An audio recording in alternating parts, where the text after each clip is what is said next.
अस्सलाम वालेकुम।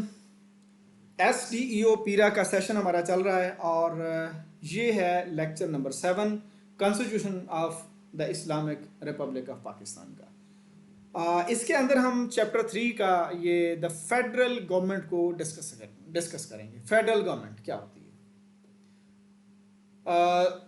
आर्टिकल 90 कहता है the federal government subject to the constitution the executive authority of the federation shall be exercised in the name of president। देखें ये बहुत technical बात है कि ओवरऑल तो head of government head of state जो है ना, हेड ऑफ स्टेट ये तो प्रेसिडेंट ही होते हैं। हेड ऑफ गवर्नमेंट होता है PM.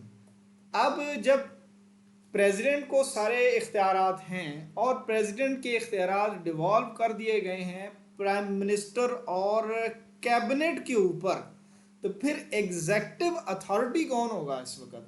In the name of president कौन अथॉरिटी होगा? Prime minister.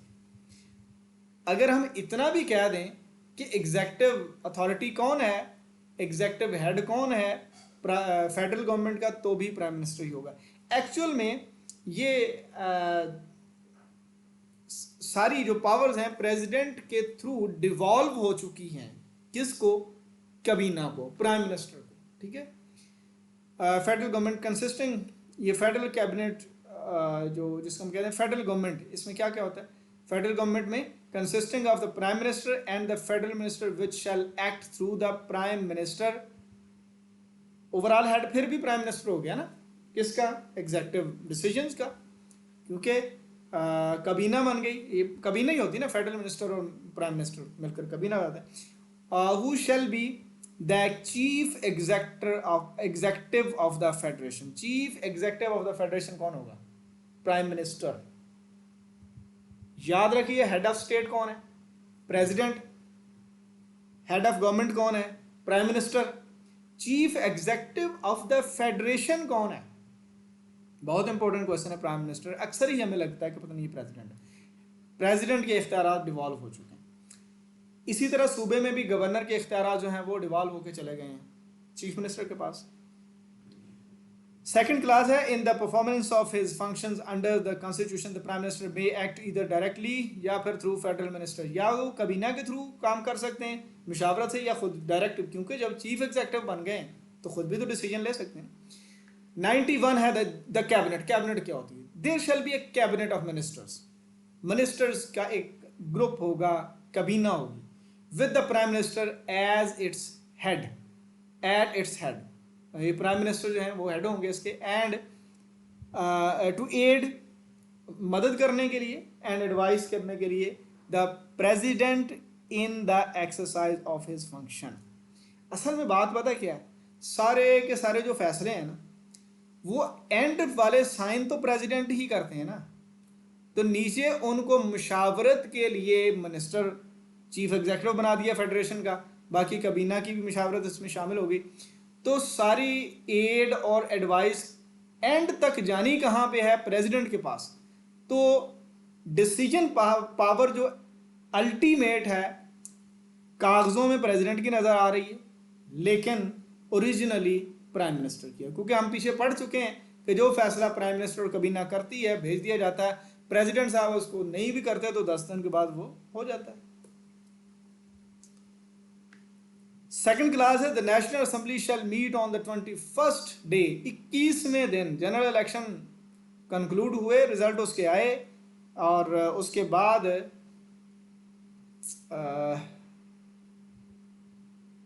Day which general election, sorry result conclusion की बात नहीं है। रिजल्ट बेशक एक दिन बाद आ रहा है या रात 12 बजे के बाद आ रहा है। जिस दिन इलेक्शन हुआ उससे 21वें दिन नेशनल असेंबली की पहली मीटिंग होगी, या फिर अगर प्रेसिडेंट चाहें तो पहले भी बुला सकते हैं, भाई आ जाओ हमें ज़रा जल्दी है, हो सकता है ऐसा। After the election of speaker and deputy speaker, ये हम पहले पढ़ चुके हैं कि पहली मीटिंग जो होती है उसमें स्पीकर एंड डिप्टी स्पीकर की उसका इलेक्शन होता है। आज हम प्राइम मिनिस्टर की बात करने लगे। डिप्टी स्पीकर और स्पीकर तो हमने इलेक्ट कर लिए ना, उसके बाद इसके कोई भी exclusion of any other business, कोई छोटा मोटा कोई बिजनेस हो वो अलग बात है, विदाउट एनी डिबेट कोई भी एक मुसलमान एमएनए प्राइम मिनिस्टर का इलेक्शन लड़ सकता है। अब आगे देखते हैं किस तरह होती है इनकी सीटें वगैरह किस तरह, या मेजोरिटी क्या होती है। The prime minister shall be elected by the votes of the majority of the total membership of the nation. ये जितने बैठे हैं उससे नहीं, टोटल 336 से बनाया जाएगा। मेजोरिटी में बंदे अगले पूरे कर ही लेते हैं। अच्छा प्रोवाइडेड, अच्छा ये हो गया। The member elected under class 4 shall be called upon, ये प्रेसिडेंट साहब उनसे कहेंगे कि इधर आए जी अपना ऑफिस संभालें, पहले आप हलफ उठाएं फिर ऑफिस संभालें। प्राइम मिनिस्टर को यही कॉल करते हैं। Provided that there shall be no restriction on the number of term, कितनी बार कोई प्राइम मिनिस्टर बन सकता है इसकी कोई लिमिट नहीं रखी गई अब, ठीक है। ये टर्म्स कहा है, टर्म नहीं कहा, टर्म तो 5 साल होती है, ठीक है। टर्म्स कितनी बार आता है, बारियां। The cabinet together with the minister of state shall be collectively responsible to the Senate and National Assembly, ठीक है। ये जो कबीना होती है ओवरऑल, क्योंकि ये नेशनल असेंबली से भी बंदे लेने हैं और कबीना के अंदर, और फिर सेनेट से भी लेने हैं, तो ये ओवरऑल दोनों हाउसेस को चलाने के लिए रिस्पॉन्सिबल होते हैं। The prime minister shall hold office during the pleasure of time, जब वो चाहें ऑफिस आएंगे। President shall not exercise his power under this clause unless he is satisfied with the prime minister doesn't command the confidence। देखें prime minister अपने office में हो या ना हो, इसके इख्तियारात जो हैं वो प्रेसिडेंट डायरेक्टली यूज़ नहीं करेंगे अनटिल अनलेस वो जब देखें कि जी कॉन्फिडेंस नहीं रहा प्राइम मिनिस्टर के पास, तो वो फिर कह सकते हैं कि आप कॉन्फिडेंस का वोट लें। उसमें अगर कॉन्फिडेंस का वोट लेने में कामयाब हो गए प्राइम मिनिस्टर तो फिर चलता रहेगा काम, नहीं हुआ तो फिर जो 2022 में हुआ था वही होगा। और नंबर 8 में है the prime minister may by writing under his, prime minister resign किसको कर सकते हैं, करेंगे बल्कि शैल बाय राइटिंग, हाथ से लिखा हुआ है, किसको, प्रेसिडेंट को। 9 क्लास है a minister who for any period of 6 consecutive months is not a member of national assembly, ये आर्जी मिनिस्टर लगाए जा सकते हैं। जो इलेक्ट नहीं होके आया उसको 6 माह जमा 6 माह कंसेक्टिवली, अगर 12 मंथ यानी 1 साल किसी को बना दिया गया है तो फिर उसके बाद वो अगेन नहीं बनाया जा सकेगा अनटिल अनलेस वो इलेक्शन ना लड़के आ जाए। फिर होता है यही ना कि साल किसी बंदे को साथ जो है वो रखा, फिर कोई जिमनी इलेक्शन आया उसको वहाँ से लड़वा के फिर आप ले आए, अगर वो आपको आपकी कबीना में अच्छा काम करता हुआ नजर आ रहा है, सिंपल है। Provided that nothing contained in this clause shall apply to a minister who is member of Senate। अगर member of Senate है तो फिर ये आरजी वाली शिक उसके ऊपर अप्लाई नहीं होगी, वो अपनी टर्म पूरी करेगा, 5 साल मिनिस्टर रहेगा। सेनेट तो खैर बाद में भी रहेगा ना वो। Nothing contained in this article shall be construed as disqualifying the prime minister or any other minister or a minister of state for continuing in office during any period during which the national assembly stand dissolved।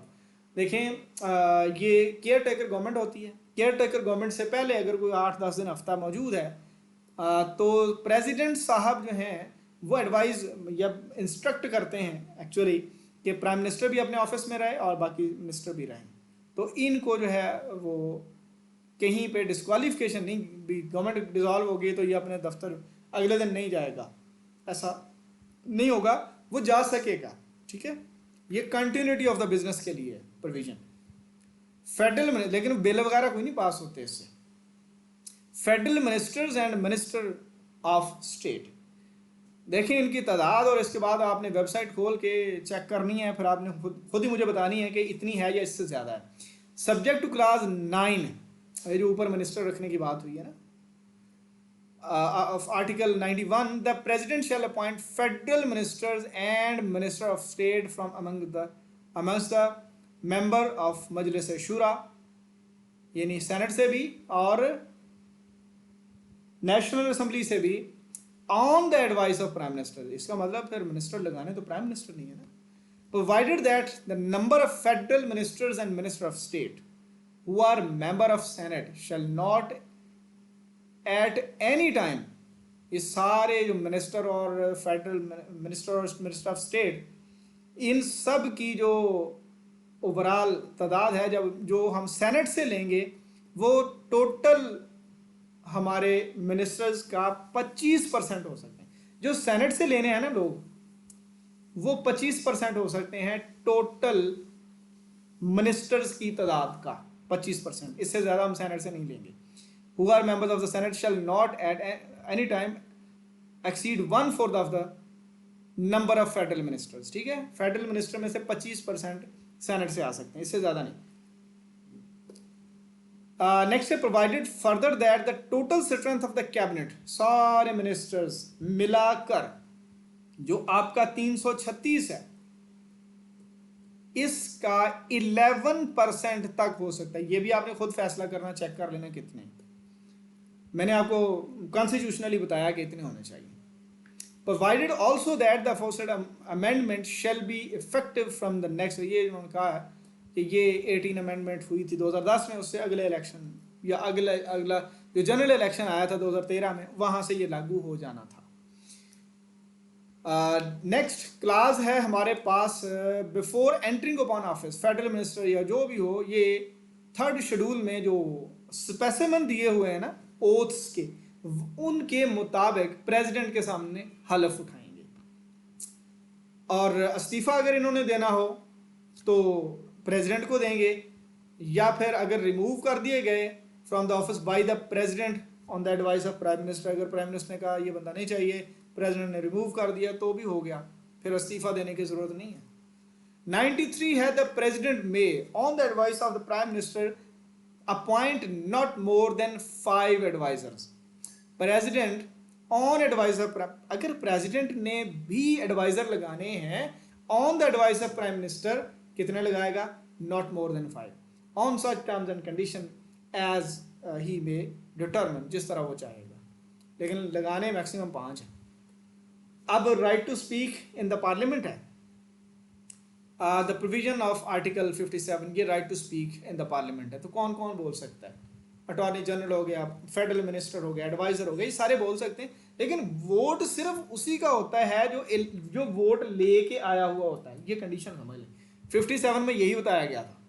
उसी के मुताबिक ये जो minister वगैरह ये जो appoint हो रहे हैं ना, एडवाइजर वगैरह, ये असेंबली में बैठ सकते हैं, तकरीर कर सकते हैं, लेकिन वोट नहीं दे सकते, क्योंकि कंडीशन वही 57 वाली अप्लाई, वोट उसी का होगा जो वोट लेके आया हुआ होता है।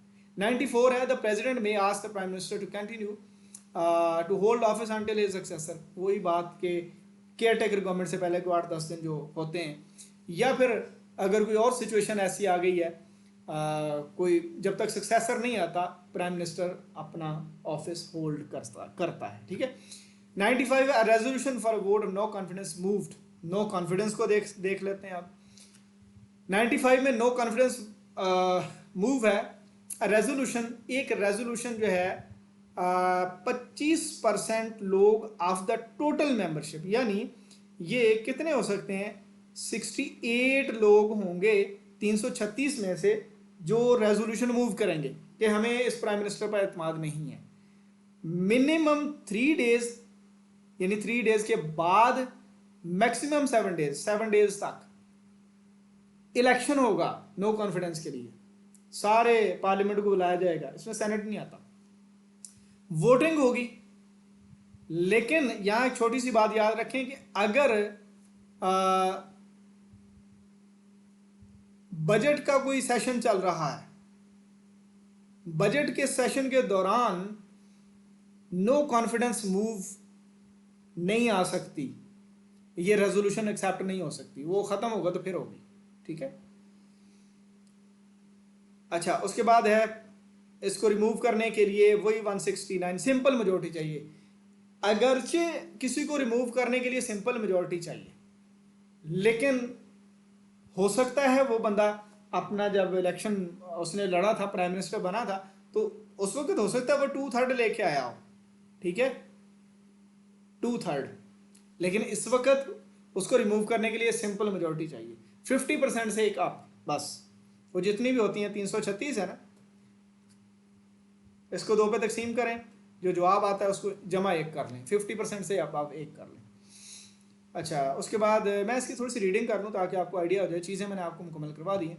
Resolution for vote of no confidence moved by not less than 20%, हम लोग उसको लेके आएंगे, ठीक है। और resolution refer to in clause 1, ये जो आएगी, not be voted upon before expiration of 3 दिन से पहले इसके ऊपर वोटिंग नहीं होगी, 7 दिन के बाद नहीं होगी, पहले होगी उससे, ठीक है। ये constitutionally resolution refer to in clause 1 shall not be moved in the national assembly while the national assembly is considering demands। जब कोई मनी बिल आया हुआ होता है ना, एनुअल बजट वगैरह, तो उस वक्त ये नहीं होती, मैंने आपको बता दिया। If the resolution refer to in clause 1, अगर उसमें कोई आई है पास्ड बाय द मेजॉरिटी, अगर मेजॉरिटी से, सिंपल मेजॉरिटी की बात हो रही है 169, तो वो प्राइम मिनिस्टर साहब जो है वो प्राइम मिनिस्टर नहीं रहेंगे। 97 है, subject to the constitution the executive authority of the Federation shall extend to the matters with respect to extent of executive authority of Federation.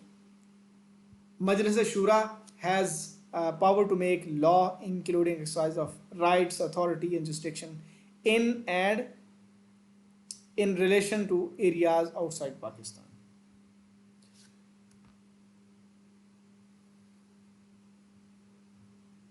ये जो फेडरेशन अगर एक्सटेंड होगी तो पार्लियामेंट के पास इख्तियार है उसका। Provided that the said authorities shall not save any expressly provided in the constitution और in any law made by Majlis Shura extend in any province to matter. ये वाला जो इख्तियार है ना, अगर किसी सूबे के इख्तियारात में मुदाखलत कर रहा है तो फिर पार्लियामेंट वहाँ पे नहीं जाएगी। आजकल ना वो माइंस एंड मिनरल्स वाली बात KPK में उसके ऊपर बड़ी डिबेट हो रही है कि वो कौन कौन से इख्तियारात उनके पास हैं और कौन कौन से फेडरल गवर्नमेंट के पास हैं। तो वो ये भी बात शायद चल रही है कि उनसे कुछ इख्तियारात वापस ले लिए जाएंगे कि सूबे जो हैं वो इनका एक्सप्लॉइट ना करें। तो यानी कुछ ऐसे एरियाज़ हैं जिनके ऊपर सूबा खुद इख्तियार रखता है, वहाँ पे पार्लियामेंट जो है ना वो दखल अंदाजी नहीं करेगी। पार्लियामेंट कौन सी भला? नेशनल असम्बली या सेनेट। उसके बाद है 98 है, conferring of functions on subordinate authorities on the recommendation of the federal government. Majlis Shura may by law confer functions upon officer और authorities subordinate to the federal government. Federal government के लोगों के ऊपर पावर जो है वो उनको दी जा सकती है, ठीक है, पार्लियामेंट के थ्रू। 99 है, all executive actions of the federal government shall be expressed to be taken in the name of. देखें, सारे एग्जेक्टिव एक्शंस भले प्रेसिडेंट से शुरू नहीं हो रहे, लेकिन प्रेसिडेंट पर ख़त्म हो रहे हैं। एग्जेक्टिव हेड बेशक प्राइम मिनिस्टर हैं, लेकिन ये सारे इनको एक्सप्रेस किया जाएगा कॉन्स्टिट्यूशनली कि ये प्रेसिडेंट की तरफ से फाइनल हुए हैं। The federal government shell by rules specify the manner in which order and other instruments made and executed in the name of president shall be authenticated, and the validity of any order or instrument so authenticated, जो भी चीज़ होगी president की तरफ से authenticate हो जाएगी, उसको किसी भी ग्राउंड पर जो है वह क्वेश्चन नहीं किया जा सकता, प्रेसिडेंट ने जिसको ओके कर दिया। The federal government shall also make rules for the allocation and transaction of its business. Federal government also make rule, federal government भी रूल बनाती है, ठीक है। अटॉर्नी जनरल मैंने आपको स्टार्ट में बताया था, जब ऑडिटर जनरल की बात हुई तो वहाँ पे ये पॉइंट मिक्स हो रहा था। तो ये वो अटॉर्नी जनरल जो होता है ये पॉलिटिकल पोस्ट होती है, जैसा एडवाइज़र लगते हैं इसी तरह अटॉर्नी जनरल लगता है, जो फेडरल गवर्नमेंट को जो है वो मशवरे देता है legal. The president shall appoint a person being a person qualified to be appointed as judge of the Supreme Court। ऐसा बंदा जो सुप्रीम कोर्ट का जज लग सकता, उसकी क्वालिफिकेशन ये हो। To be the attorney general, ये प्रेसिडेंट शैल अपॉइंट, लेकिन याद रखें ये भी मशवरा प्राइम मिनिस्टर के साहब की तरफ से ही आएगा। The attorney general shall hold office during the player of, जब चाहें करें उसको, and shall not engage any private practice, उस वक्त तक प्राइवेट प्रैक्टिस नहीं करेंगे, वकालत नहीं करेंगे। It shall be the duty of Attorney General to give advice to the federal government upon such legal matters and to perform such other duties of the legal character। Legal मामले सारे उन पे advice देना इनकी जिम्मेदारी है। The Attorney General may by writing किसको दे ये देंगे, क्योंकि इनका हलफ वगैरह भी इधर ही है, ये अपॉइंटमेंट प्रेसिडेंट ही कर रहे हैं ना इनकी, तो प्रेसिडेंट साहब जो है वो इनका रेजिग्नेशन लेंगे। ठीक है, चलें जी, यहाँ तक आज हमने काम मुकम्मल कर लिया है। उम्मीद है आप लोगों को काफ़ी फ़ायदा हुआ होगा। इस चैनल का लिंक, इस वीडियो का लिंक अपने दोस्तों के साथ लाजमी शेयर करें और कोशिश करें कि इन चीज़ों से मैक्सिमम फ़ायदा लें। आपके पास कॉन्स्टिट्यूशन का जो भी कॉपी है उसको रीड करें, अगर अपडेटेड नहीं है तो हमसे ले लें। व्हाट्सएप नंबर पहले भी आपको बताया गया है, एक बार फिर बता देता हूँ, 0345432935। ठीक है, तो यहाँ पे SMS करके आप अपडेटेड कॉपी ले लें, ताकि ये ना हो कि आप पुरानी जो प्रोविजन है उनको पढ़ते रहें और नई प्रोविजन जहाँ से ज़्यादा सवाल आने के चांसेस उनको आप छोड़ दें। अल्लाह ताला आप सबको बहुत ज़्यादा मेहनत करने की तौफीक अता करे, मेहनत में कोई कमी ना हो, अता में कोई कमी नहीं होती। अपना ख्याल रखिएगा, मुझे और मेरी टीम को दुआ में याद रखिएगा। अल्लाह निगहबान।